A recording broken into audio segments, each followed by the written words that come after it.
Shalom, Shalom, Akim, Shalom. Commençons tout d'abord en donnant tout honneur et toute gloire à notre pouvoir, Yahweh, Bahasham, Yahweh Shai, Bahasham, Rocha Kodash. Double honneur et respect aux apôtres de Great Millstone, ceux que le Seigneur a établis pour guider les élus de la nation d'Israël. Et bien sûr, Shalom aux élus. Ouais, ceci est un segment qui continue la série de l'importance de l'apocryphe. Le mot apocryphe signifie caché ou bien secret. Okay, ce sont certains livres prophétiques que l'on ne va pas trouver dans la Bible traditionnelle telle que la Louis II ou bien la King James version française. Mais encore une fois, ce sont des livres prophétiques qui aident à avoir la compréhension complète des Écritures, le témoignage de Yahweh Shai. L'apocryphe, tu vas le trouver dans la version anglaise du King James Version Bible, 1611. 1611. Et ici, dans la version française, tu peux la trouver dans la traduction économique de la Bible. C'est ce qu'on va utiliser. Okay? So, pour ce segment, on va se concentrer sur l'arrivée des Grecs, qui jouent un rôle important, prophétique dans l'histoire. Les Grecs ont probablement été mentionné dans le livre de Daniel, l'arrivée des Grecs, ou bien que les Grecs allaient régner pendant un certain temps, vu la statue que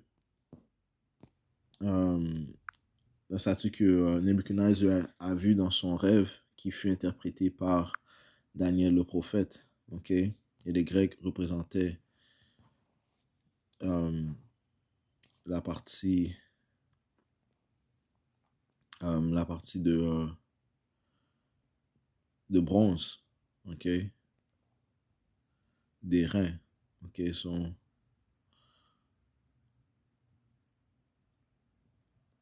on va dans le livre de Daniel, chapitre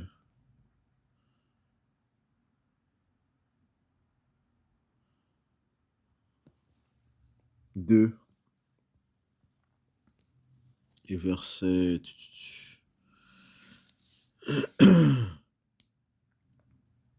31. Toi, ô roi, tu voyais et tu contemplais une grande statue, dans le rêve que Nebuchadnezzar a eu. C'est Daniel qui parle. Il a dit, cette grande statue dont l'éclat était excellent était debout devant toi et son aspect était terrible. La tête de la statue était d'or fin, et sa tête représente le royaume des Babyloniens. Sa poitrine et ses bras d'argent, qui représentent le royaume des Mers et des Mèdes et des Perses. Son ventre et ses hanches d'airain, et ceci est la partie qui représente le royaume ou l'empire des Grecs. Ses jambes de fer, ceci représente le royaume, l'empire des Romains, et ses pieds en partie de fer et en partie d'argile, ceci représente le nouvel empire gréco-romain. Donc les trois derniers empires sur cette statue, ces trois différents métaux sur cette statue représentent des royaumes des Édomites qui allaient régner. Son ventre et ses hanches d'airain, ses jambes de fer et ses pieds en partie de fer et en partie d'argile. Alright. Et maintenant, c'est le début de la civilisation des Édomites, des autoproclamés en blanc, commence par les Grecs. Donc, dans ces statues, c'est le ventre et les hanches d'airain.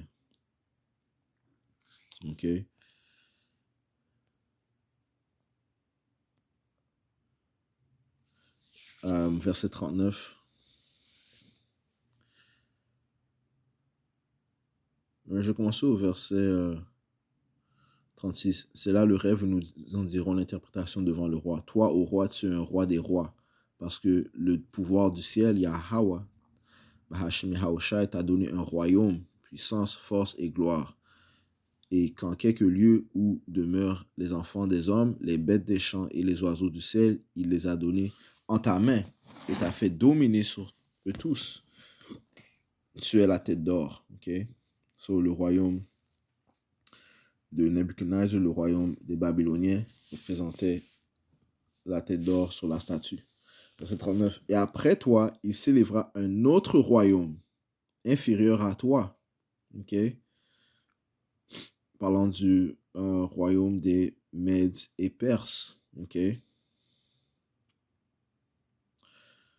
Puis un troisième royaume, okay, après les Perses. Okay? Puis un troisième royaume d'airain qui dominera sur toute la terre. Okay? Le royaume des Grecs. Okay?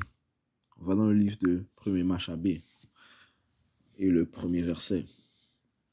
Après qu'Alexandre, fils de Philippe, Macédonien, sorti du pays des Kittim, eut battu Darius, roi des Perses et des Mèdes, et fut devenu roi à sa place, tout d'abord sur les Lades. Okay? Donc c'est par Alexandre le Grec que les Perses et les Mèdes fussent abaissés, diminués. Okay?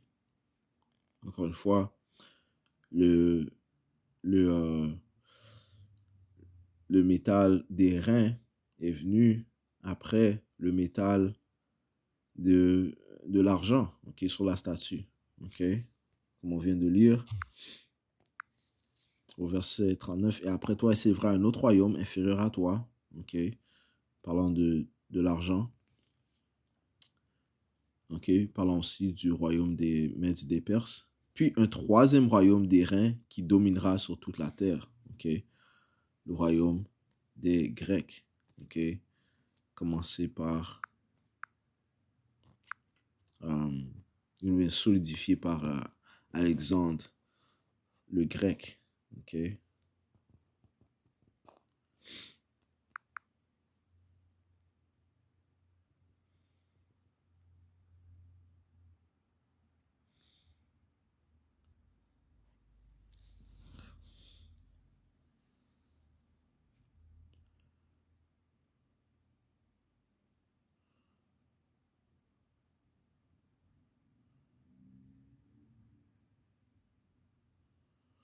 Et, verset 7, Daniel 7 et verset 6.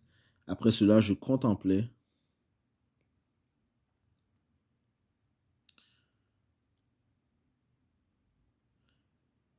ça, c'est une vision que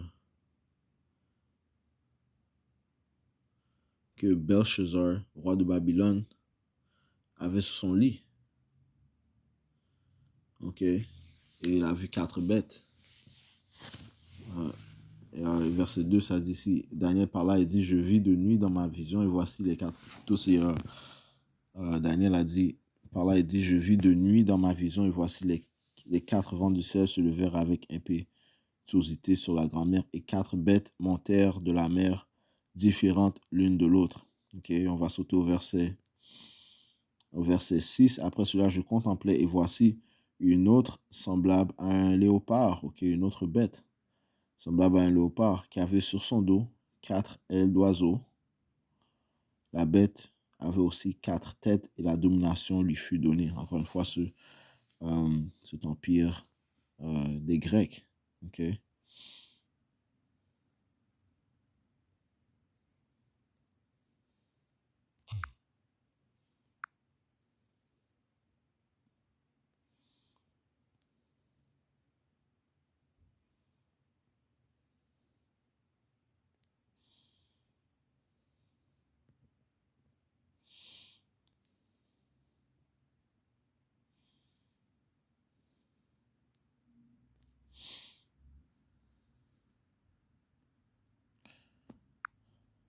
Daniel 8 et verset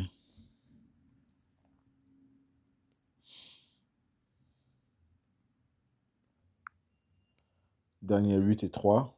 Et je levai mes yeux et vis, et voici un bélier se tenait devant le fleuve. OK? Ça, c'est une autre vision que Daniel a reçue. OK? Et il avait 2 cornes. OK? Un bélier se tenait devant le fleuve, il avait 2 cornes. Et ces 2 cornes étaient hautes, mais l'une était plus haute que l'autre, et la plus haute s'éleva la dernière. Okay? Ces deux cornes font référence à l'empire Mède et Perse. Mais le Mède a surpassé l'empire des Mèdes. L'empire perse a surpassé l'empire des Mèdes. Okay? Même s'ils étaient en alliance au début, les Mèdes et les Perses, mais les Perses étaient plus puissants que les Mèdes. Okay?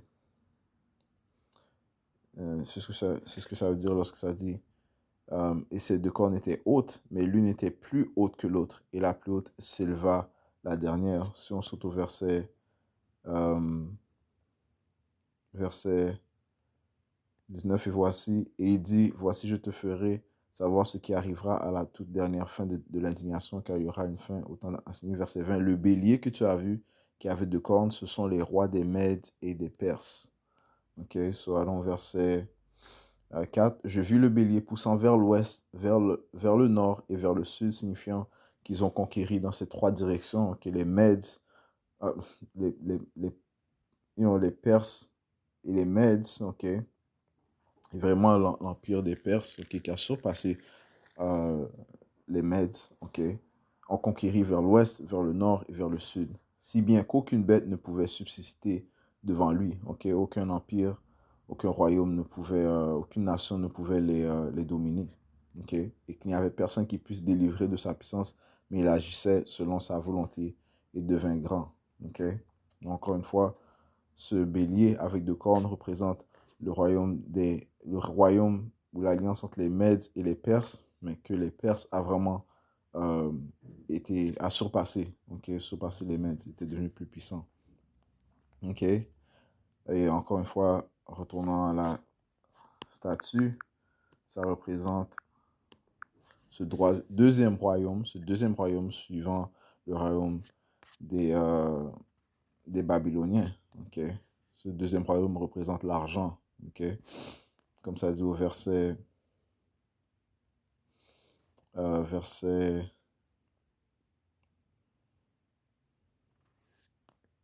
30, 39. Et après toi, ok, après la tête d'or, ok, après le royaume babylonien, et après toi, il s'élèvera un autre royaume inférieur à toi, ok, le royaume des Mèdes et des Perses qui est représenté par l'argent, ok. Puis un troisième royaume d'airain qui dominera sur toute la terre, ok. So, retournons à Daniel 8 et verset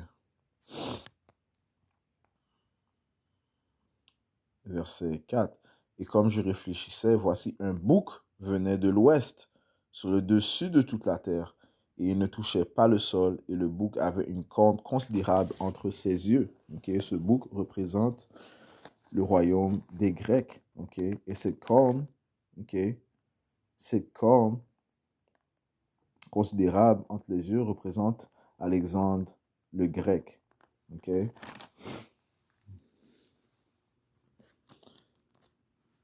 Verset 21 du même chapitre. Et le bouc velu, c'est le roi de Grèce.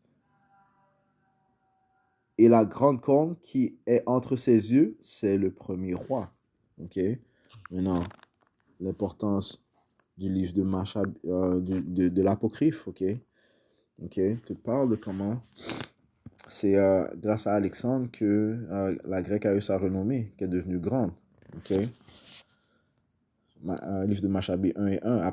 Après qu'Alexandre, fils de Philippe, macédonien, sorti du pays des Kittim, et battu Darius, roi des Perses et des Mèdes, et fut devenu roi à sa place, tout d'abord sur Hélat, il entreprit de nombreuses guerres, enleva la main place forte et mit à mort les rois de la région. Il poussa jusqu'au bout du monde et prit les dépouilles d'une multitude de nations. La terre se tut devant lui, son cœur s'exalta et s'enfla d'orgueil. Ok. La terre se tut devant lui. Personne ne pouvait riposter contre lui, ok, à cause de sa force militaire, ok, à cause de la puissance que Yahweh Bashmi Oshai a donnée à ce premier roi, Alexandre le Grec, le premier roi des Grecs, ok, qui fut vraiment le début de la civilisation des Édomites, les autoproclamés en blanc. OK? Et vraiment le début de l'empire, du règne de ces Édomites. OK? OK? Verset 4, il rassembla une armée très puissante et soumit provinces, nations et dynastes qui durent lui payer tribut. OK? So, si on va à Daniel 8 et verset 6, je relis, et il vint jusqu'au bélier qui avait les deux cornes. Désolé, verset 5. Et comme je réfléchissais, voici un bouc venait de l'ouest sur le dessus de toute la terre et il ne touchait pas le sol. Et le bouc avait une corne considérable entre ses yeux. OK? Alexandre le Grec. Et il vint jusqu'au bélier qui avait les deux cornes que j'avais vu se tenant devant le fleuve et il courut contre lui dans la fureur de sa puissance. Donc c'est c'est le royaume des Grecs. OK? Dont Alexandre le Grec était à la tête, s'en alla contre le royaume des Mèdes et des Perses. OK? Verset 7. Et je le vis s'approcher du bélier et il s'avança contre lui et heurta le bélier et brisa ses deux cornes. Il n'y avait aucune puissance au bélier pour tenir devant lui, mais il le jeta à terre et le piétina, et il n'y eut personne qui puisse délivrer le bélier de sa main.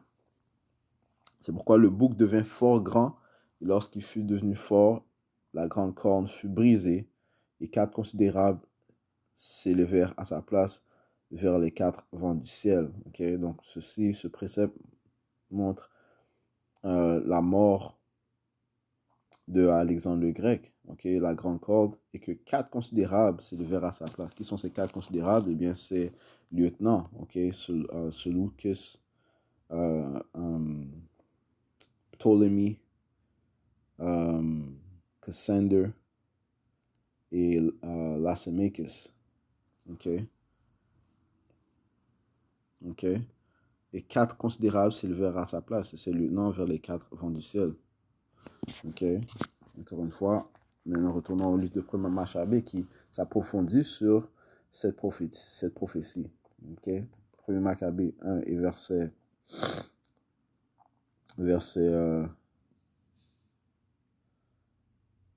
5. Après cela, il s'alita et comprit qu'il allait mourir. OK.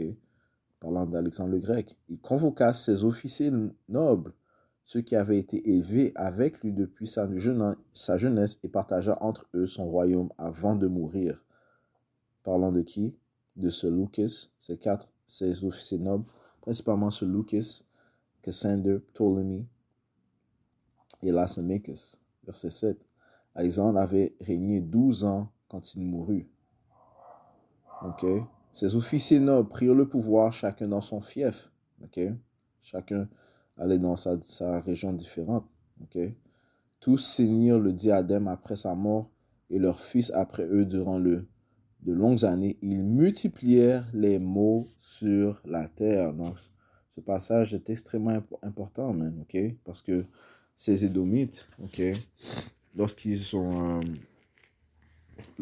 commencé à conquérir le monde connu, ok, lorsque, après la mort de Alexandre, ok, ces quatre lieutenants ont commencé à gouverner dans les différents coins du monde, ok, et ça dit que quoi?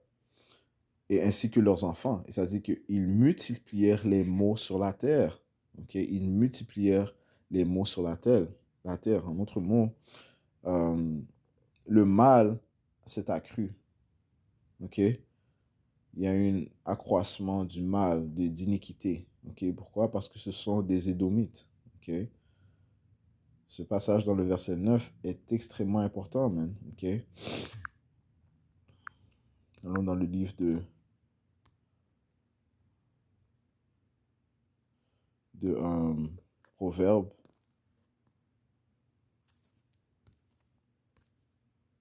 Chapitre 29 et verset 16, ça dit ici, lorsque les immoraux sont multipliés, la transgression augmente. OK? C'est ce qui s'est produit. Ok, après la mort d'Alexandre le Grec, ok, il a divisé son royaume à ses lieutenants, ok, qui eux sont allés dans leurs différents secteurs et sont allés régner, ok, et ils ont multiplié les maux sur la terre, ok, étant bien sûr des Édomites, ok, toutes sortes d'iniquités ont été propagées, ok, toutes sortes d'iniquités, ok, ok. Lorsque les immoraux sont multipliés, la transgression augmente, mais les droits verront leur chute. Ok?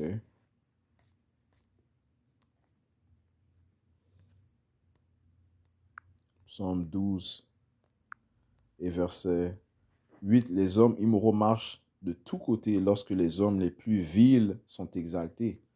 Ok? Donc, encore une fois, l'immoralité augmente lorsque les Édomites règnent. Ok? C'est ce qui s'est produit lorsque ces Grecs sont venus au pouvoir. Ok? Ces Édomites sont venus au pouvoir. Ok? Et qu'ils ont élargi leur, euh, leur territoire. Ok? Donc je relis verset 9. 1er Machabi 1 et 9. Tous saignirent le diadème après sa mort et leurs fils après eux durant de longues années. Ils multiplièrent les maux sur la terre. Ok? Donc il n'y avait aucune révérence du Tout-Puissant Yahweh Bash Miaouchai, de ses lois, ses statuts, ses commandements. Mais ils ont fait les choses à leur propre manière, satanique. Ok? Ces Édomites. Ok? Parce qu'ils ne peuvent pas faire le bien. Ok? You know? Lorsque les immoraux se multiplient, la transgression se multiplie. Ok?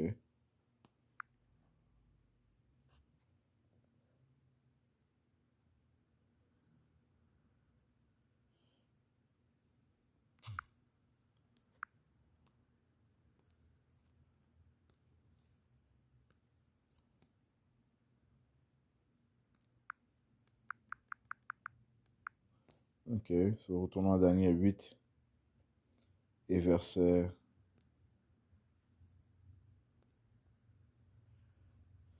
8, je relis, c'est pourquoi le bouc devient fort grand. Et lorsqu'il fut devenu fort, la grande corne fut brisée. Donc le bouc représente l'Empire grec, la grande corne représente son roi Alexandre, le grec, ok? Il fut brisé, donc il est devenu mort, il mourut plutôt. Et quatre considérables s'élevèrent à sa place. Là, c'est Makes, Cassander, Ptolemy et Seleucus, ok? Et quatre considérables s'élevèrent à sa place vers les quatre vents du ciel, ok? Donc ils s'élargissent, chacun dans leur coin, ok? Ils régnèrent.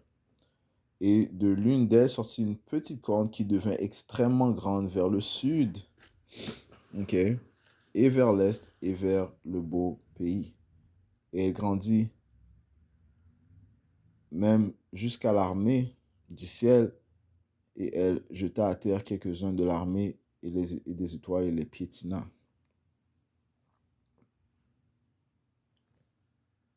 Ok? Et ça part de, euh, de Antiochus. Ok? Antiochus Epiphanes. Ok?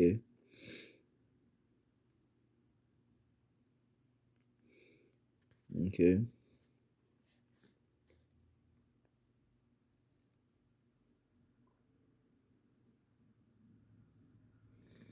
Ok?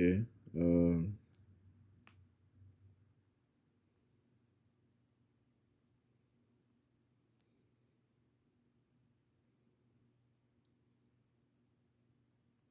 ouais, lorsque ça part du verset 10, comment ils persécutaient les Israélites, man. Ok? Et elle grandit même jusqu'à l'armée du ciel, et elle jeta à terre quelques-uns de l'armée et des étoiles et les piétina. Oui, et s'éleva même jusqu'au prince de l'armée, et par lui le sacrifice journalier fut ôté, et la place de son sanctuaire fut jetée par terre. Ok? Ça parle de comment Antiochus Epiphanes, le quatrième, eh bien, il a, il a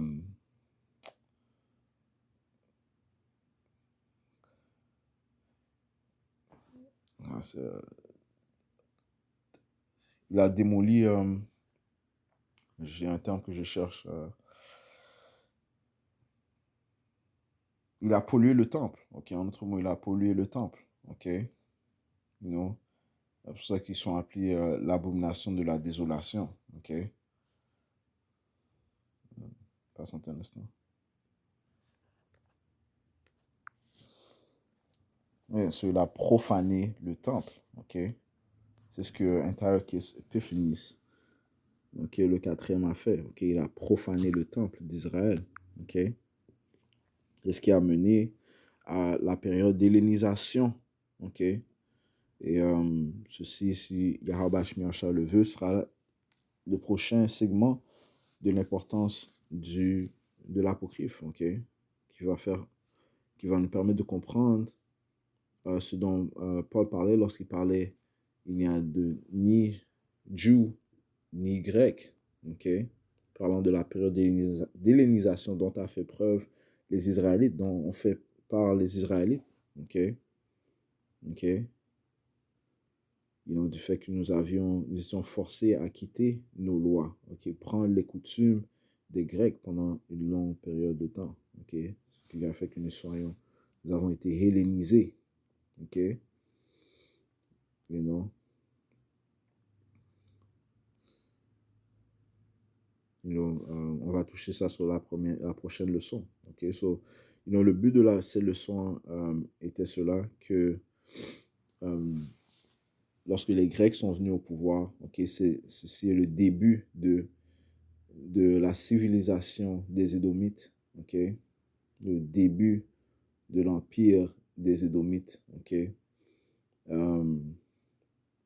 Et que comment lorsqu'ils sont venus au pouvoir, que après la mort d'Alexandre le Grec, le diadoche est venu à Frustion, les lieutenants de Alexandre sont venus et ils ont régné dans leurs différentes places.